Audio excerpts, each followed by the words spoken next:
ito na mga paryente, tuwang-tuwa po yung ating mga lier. So nakakaykay po sila, tapos nakakain po sila yung mga, may mga tira-tirang ano po rito, mga palay po mga paryente.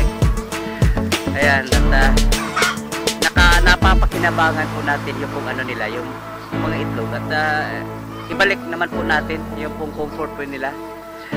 Yun na talagang adhikain dito po sa ating free range, yung animal welfare po mga paryente. Kung makapagsalita lang po itong mga lier po natin, nagpapasalamat na po ito. At malaking tulong po ito mga paryente, kasi mababawasan po yung ano, yung ammonia. Yung ammonia na yan, yun ang sanhi po sa pagkakasakit po nila, lalo na sa mga respiratory illnesses, yung ammonia. Ayan.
Yan mga paryente, isang makulimlim na tanghali mga paryente. At dito tayo ngayon sa ating ampalaya, at sisilipin ho natin yung pong ating ini-intertrap po dito, yung pong ano, sitaw, upo at saka pipino. Itong apat na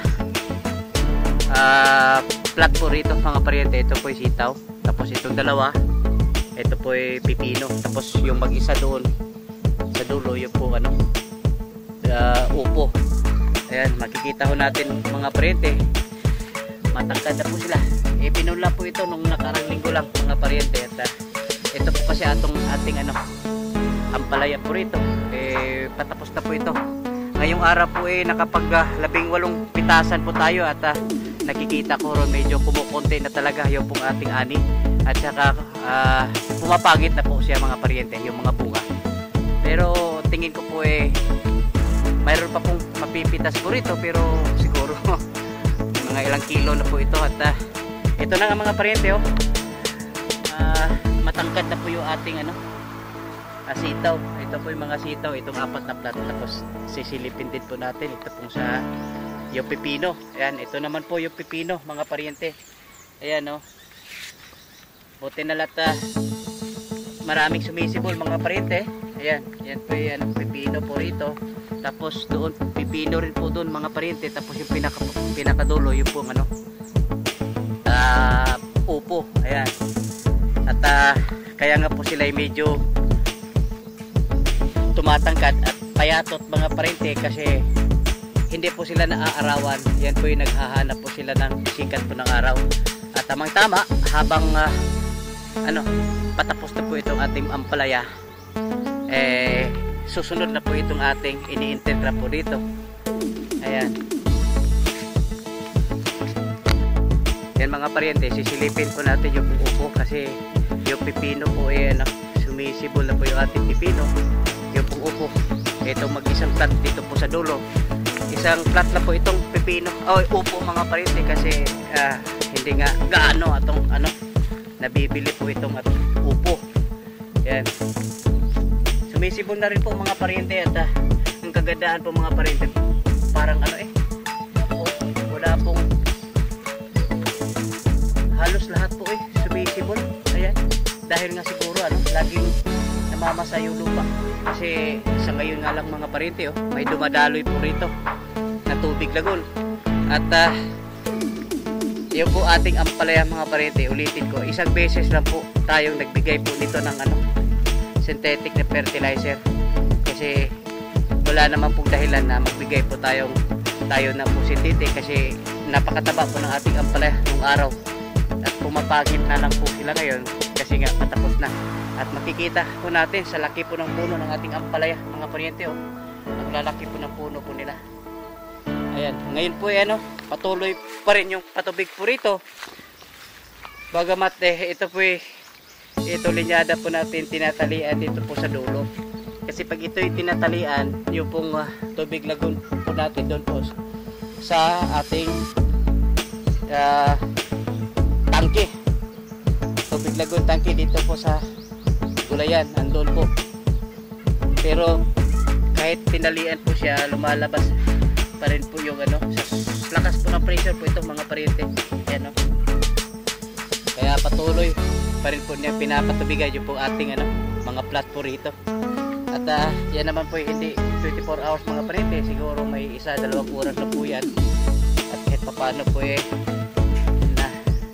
napapadaluyan po niya yung tubig dito po sa ating dito po sa area na ito. Ayan. Ayan mga paryente, isang maambon na umaga. Update po tayo dito po sa ating kamatis. Napansin ko po natin mga paryente, itong kamatis po natin nagkakaroon po ng leaf curl virus. Yung pag nangungulot po yung dahon po niya. Ayan. Base na rin po sa ating kodigo mga paryente, yung po isa sa dahilan po nito yung pong yung sobrang sukal kasi dala raw ito ng insektos. Yung variety po ng ating kamatis mga paryente, sa pagkakaalam po resistant po ito sa ganitong sakit, pero tinatake pa rin po tayo mga paryente. Marami po tayong naisip na dahilan. Baka naman nakaka-epekto po yung yung overdue, yung sobrang laki, sobrang tanda na po nila mga paryente nung inilipat tanim. Ayan, at yung problema rin po mga paryente, hindi naging yung malinis po yung paligid gawa nung yung ating traktor mga paryente. Medyo kumiiksi po yung po niya, yung ipin po ng ating traktor. Kaya sinubukan natin pinapadaanan po ito, pero hindi ho matanggal-tanggal. Kumbaga nasa ibabaw lang po yun, tumama po yung ating yung blade po ng ating rotivator, kaya hindi po talaga makukuha po niya yung yung damo. Isa na rin po sigurong dahilan na inatake po tayo nitong virus na ito, kasi nagagaling daw po yun sa yung insectos, particularly yung white flies. Halos pa naman lahat mga paryente nagkakaroon po ng nangungulot po siya. May mga bunga pero hindi po ito yung inaasahan po natin, kasi itong variety na ginamit po natin talagang hitik po ito sa bunga kung pag ito'y nakakabuylo. At yan po naranasan natin nung araw. Nakapagpamunga pa rin siya mga paryente pero kukunti lang, yung iba nga hindi nga tutuloy. Ayan At isa po naging problema natin ngayon dito mga paryente, kasi yung po ating drip irrigation nasisira po mga paryente. Ayan, may natanggal na coupling, 2 coupling po yata natanggal, at saka may nabiyak doon, naglilik. Kaya kahapon po nagmano-mano po tayo ng pagdidilig po rito. Ayan, hindi yata na ayos yung pagkadikit po ng yung cement, PVC cement doon po sa mga dugtong po niya. Hirap po kasi mga paryente pag mano-mano, kasi kahapon po nga buong araw po nagdidilig yung ating kasamaan po rito, pero may ilang tudling po doon na hindi nadiligan kasi sa sobrang dami po. Pati na rin po doon banda, yung pinakadulo po doon, pinapadiligan po natin mano-mano.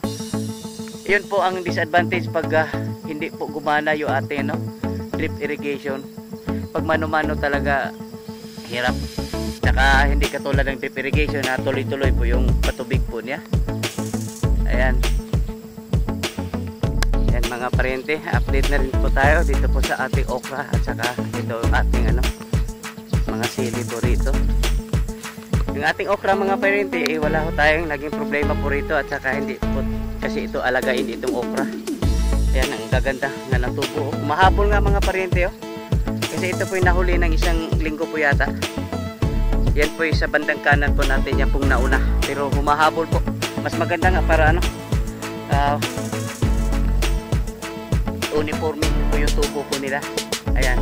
At ito po yung inaalala ko mga paryente. Ito po yung ating sili po rito. Sana po makapag ano po ito, recover, kasi nung inilipatan po ito, sobrang tanda na po, sobrang tangkad. Pero mukhayatang gumaganda po sila mga paryente, oh. Yan, marami po yung dahon at sana po gaganda po itong ating ano, siling panigang at saka siling atsan. Kasi nga ho, yung ayon na rin po doon sa ating kutigo. Pag sobrang aga o sobrang tanda inilipatan, nakaka-epekto sa paglaki po ng ating mga tanim. Yan po itututukan po natin. Ito po ating sili. Sana po ano, gaganda po ito. At yan na nga, tututukan po natin ito. Talaga po tayo ng isa katao na tumutok po rito. Kasi yun po ating drip irrigation po mga paryente, nasira po. At may tagas po ron, tapos may dalawang kupling po yata natatanggal. Hindi yata naayos yung pagkakabit po niya o paglagay po ng ano, yung PVC cement. Kaya dahil sa pressure natatanggal pag pinapadaluyan po natin ng tubig. Ito po yung ating linyada. Ayan, at gumaganda po sila mga paryente, oh. Ayan, sana po pagkakataong ito tatama po tayo sa mataas na presyo. Ayan. Ayan mga paryente, ano, ipapamawir po natin. Ito po yung ating intercropping po dito, papaya at saka kalamansi, kasi napaka sukal po at saka napakataas na po yung ano, yung mga damo po rito. Napakalago po, palatandaan na mataba po yung lupa po natin rito. Kasi ang balak po natin dito mga paryente, ano, titirahin po natin ito ng herbicide. Pag hindi po kasi natin imamawir mga paryente, napaka gastos po ng ano, maraming magagamit na herbicide. Ganito kasukal mga paryente, pag binigyan mo ito ng herbicide, nako, ang dami pong maubos. Kaya yung pinagbili po natin, ano, kahit hindi isagad sa lupa yung pagmamawir at sundan po ng pagtitira ng herbicide, napakasukal po. Makikita ho ninyo, napakasukal po rito. At saka nag-umpisa pa naman namumunga yung ating papaya. Baka ano, maapektuhan mga paryente. Ayan.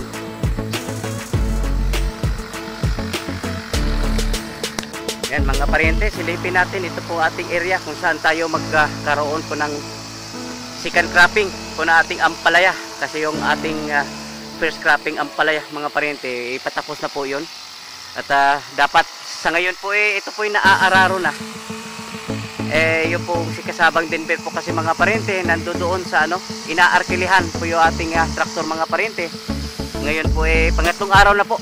At sayang din naman, malaki rin po yung maging kita po doon sa pag-aarkila ng ating traktor. At yun na nga ang gagawin ho natin mga paryente, kasi nadala na tayo, ilang taniman na po tayo. Lagi ho yung ating punla po laging overdue at medyo nakaka-apekto po sa paglaki po ng ating mga tanim. Kaya ang gagawin po natin po rito, maniniguro na po tayo. Ihahanda muna ho natin yung lupa bago ho tayo punla. Yung ampalaya din naman mga paryente, ano lang po yun 12 araw hanggat ano, 2 linggo. Pinaka mataas, pwede na po siyang ilipat tanim. Lagi ho kasi tayong ano, nag-overdue yung ating punla at marami ho kasing factor mga paryente. Kaya yung po ating forecast nasisira, kagaya ng pag-uulan at saka kagaya rin po ng ano, pag nabibisi po yung ating mga kasama. Kaya gagawin po natin ngayon hahanda muna natin. Ito po yung ating pagtamnan bago ho tayo ano, magpunla. Ayan, silip na rin po tayo mga paryente dito po sa ating layers scoop number 2. Yan, nagkasalubuyan pong ano, inaalis po nila yung lupa At bago po kasi lagyan po ito ng rice hull,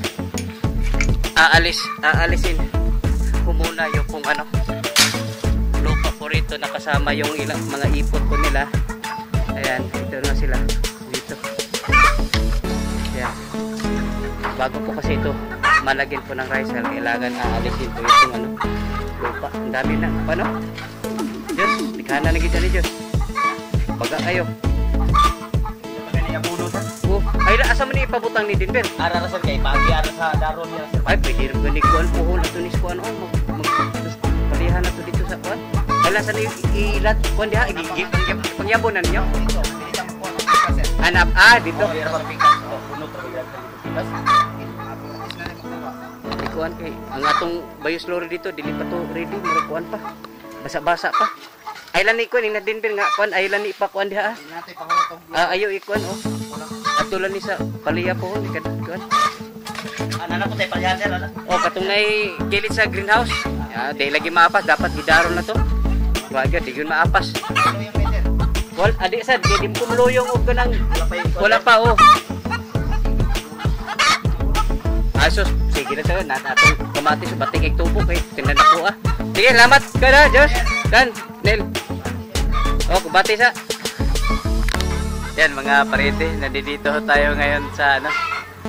Mag-umpisa na po silang lagay po ng rice hull, yung ipa mga parete at ako po natuwa kasi ito nga pa lang tatlong inahin po rito, ito po yung nag-aabang na mababakante po yung paitlogan po riyan. Yung baga waiting mga pariente. Ayan, mabuti nila na nadagdagan po natin ng isang paitlogan po rito. Ayan, ito po yung bago po natin nilagay.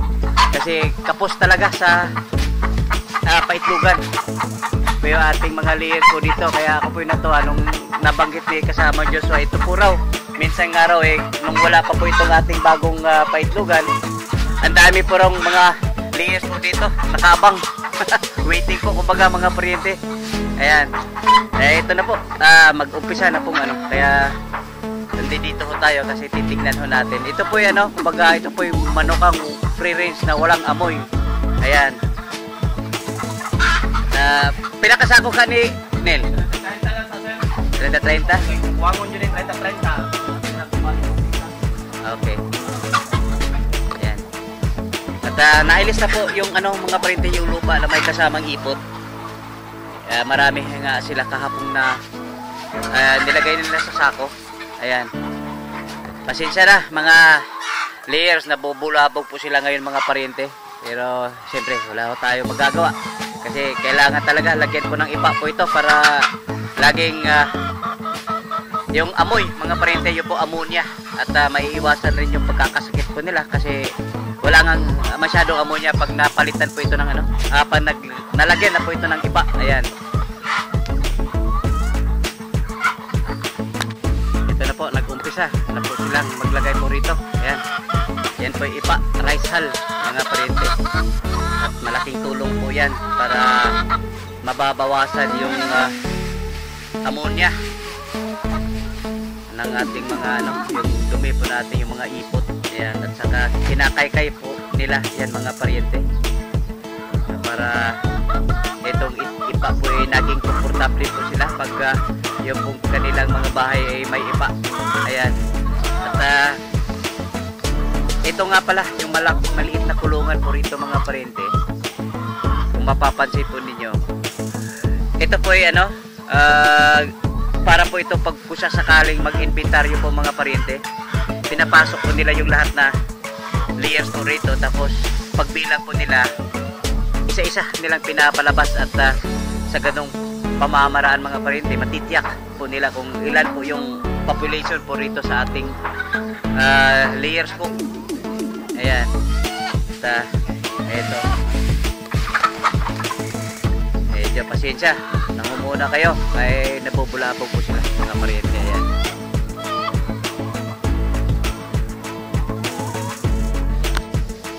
Ayan, update po tayo dito po sa ating dirty kitchen po dito sa ating bahay kubo na pinapabalot po natin ng yung net para hindi ho makakapasok po yung langaw kasi pag nag-umpisa na po tayong mag ano, yung libre yung tanghalian,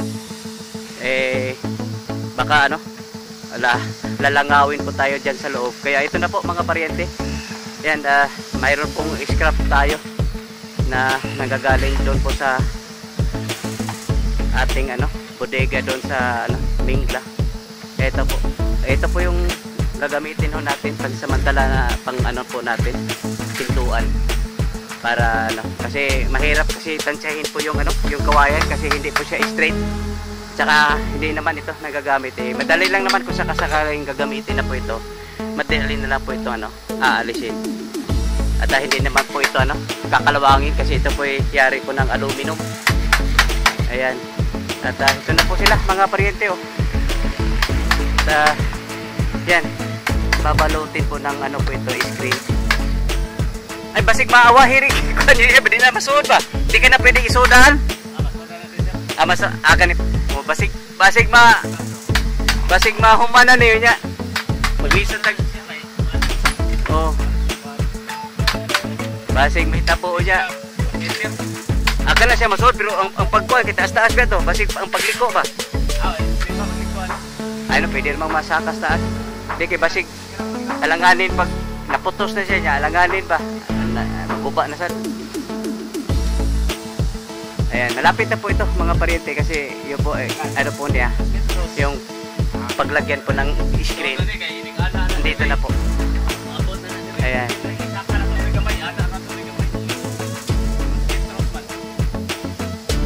Dalawa po itong pintuan mga paryente. Dito at saka dito po sa ano, kabila po. Ito po yung pintuan po rito. Ayan. Saka buo po ito mga paryente, babalutin na buo. Pati dyan po sa likuran. Babalutin po ng screen yan para pag nagluluto po sila rito, hindi po makakapasok po yung mga langaw. Ayan.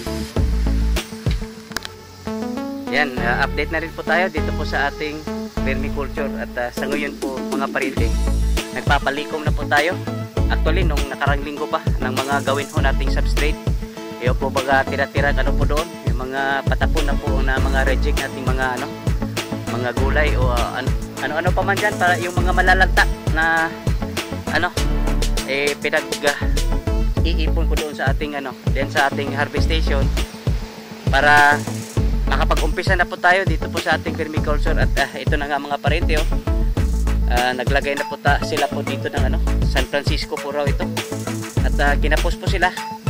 Yung po badagita hindi po nalagyan po ng San Francisco pero nag-iisip pa sila ibang tanim po itatanim po nila dito sa gitna.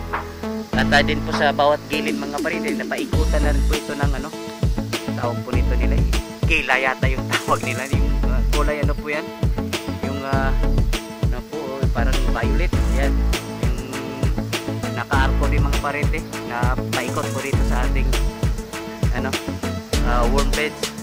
Ayan, at gagawin po natin dito mga paryente yung pinakailalim po nito, yung pong katawan po ng saging ilalagay po natin, kakayatin po yon yung katawan ng saging, yung pinapakailalim sa layer po. At yung pong ano po niya, layer po ito mga paryente, hahaluan po natin ng ano, yung pong slurry.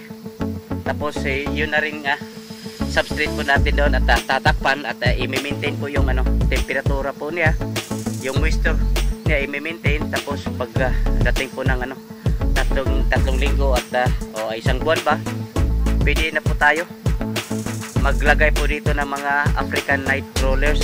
Ayan, para po itong stages mga paryente kasi